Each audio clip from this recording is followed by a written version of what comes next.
Phoenix Children's Hospital, behind the scenes.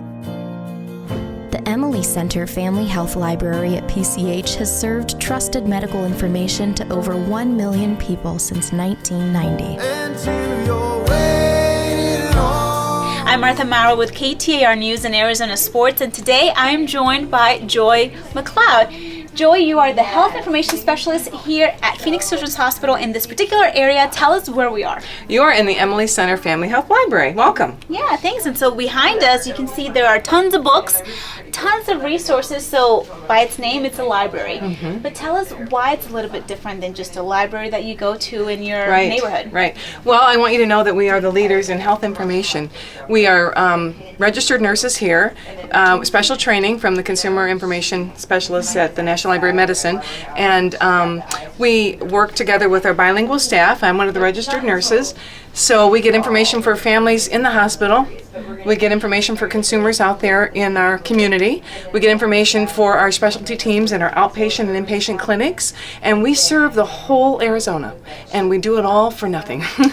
We don't charge for any of our services that we offer to anyone who asks us for information. And I do want to say that since we came to be in 1990, we have served over 1 million people, and in fact the last 2 years we've served over 100,000 people. So our numbers keep growing. The demands are very strong because they know the information that they can get through the Emily Center is evidence-based, it's reliable, and it's useful information for them. And the families like the resources that we offer. They come in with a new diagnosis. We give them information on the diagnosis, the treatment, procedures, and then we back that information with literature to support that. Health literacy. We like to make sure that we reach out to the families at whatever level they're at. Most of our information that we create here is at a 6th grade level, so it's based on a teach-back methodology, if you will. Our hospital, inpatient, and our clinics, they get patient handouts that we create. So they're branded materials, and they're accompanied by journey boards and apps that we've developed on a special diagnosis that they might have.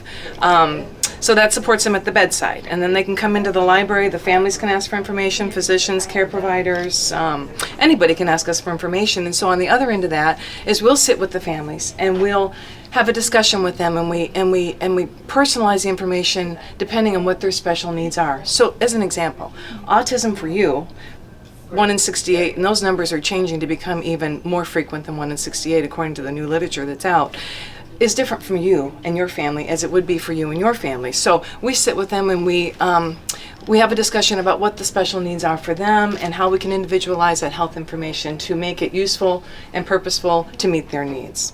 Families like information that can guide them through the process. So we can get information on a chronically ill child, something as devastating as 1 in 1 million diagnoses that we've looked up here at the Emily Center, and we found information to offer those families to give them a grasp on what's important for them to know and how they can care about their child, care for their child and support their child and walk them through the whole process. Now, some of these diagnoses are lifelong diagnosis with genetics or diabetes or autism or something like that. And so they'll come in asking for information on the diagnosis, and then maybe they'll come back to say, now he's a little older, I need information on this, and now he's going to school, help me to process information on an IEP or something special for them. And that's what I mean by individualizing them. It doesn't fit for everybody. That's why you come in and visit with us, and we can make it personal for you, and so it's useful information. We do have individualized packets of information for families on diagnoses that are so commonly asked for that we create a packet of information, and it's tabbed with the overview, the diagnosis, the treatment, the resources, and other things according to that diagnosis that might be helpful to the families. Now, we do the research behind it,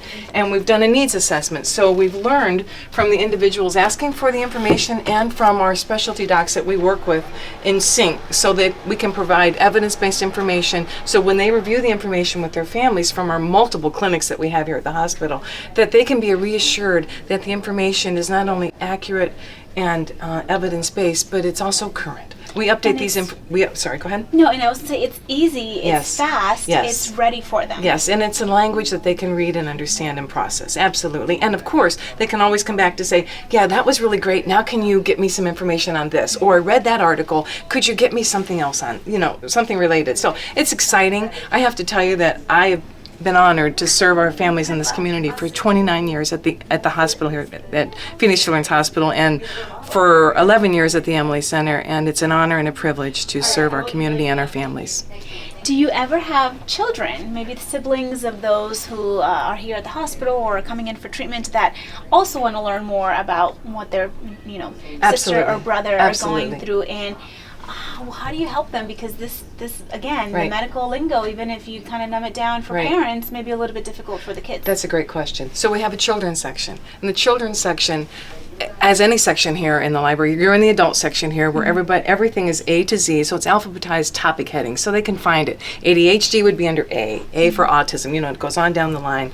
So what's really fun about this section, and I'll get to the children's section too, is this library is what the families make of it. So it is their library. If you want to nap on the couch, if you want to sit and read a book, or if you want to watch television, or you want to use our facility over here, our office center, to copy, to get on our free Wi-Fi computers, to fax something, to have free notary, it's all available to you. And it's a wonderful service that we offer. The children's section is very special. We have a television where they can put on a movie and just remove themselves from the situation, or they can read a book, or we have information, what we call soft language for children. That includes big pictures and big words. So, and it's good for them to go through and process the information. Sometimes our child life specialist will come in and grab a book with the mother at the bedside, or take it to the bedside, and talk about the process for the child so they can understand it at a language that they can understand. So that's very important, and we really treasure that area for the children because it's important for them to relate and to be able to ask questions to the doctors and to their mom or dad or family member that's caring for them. So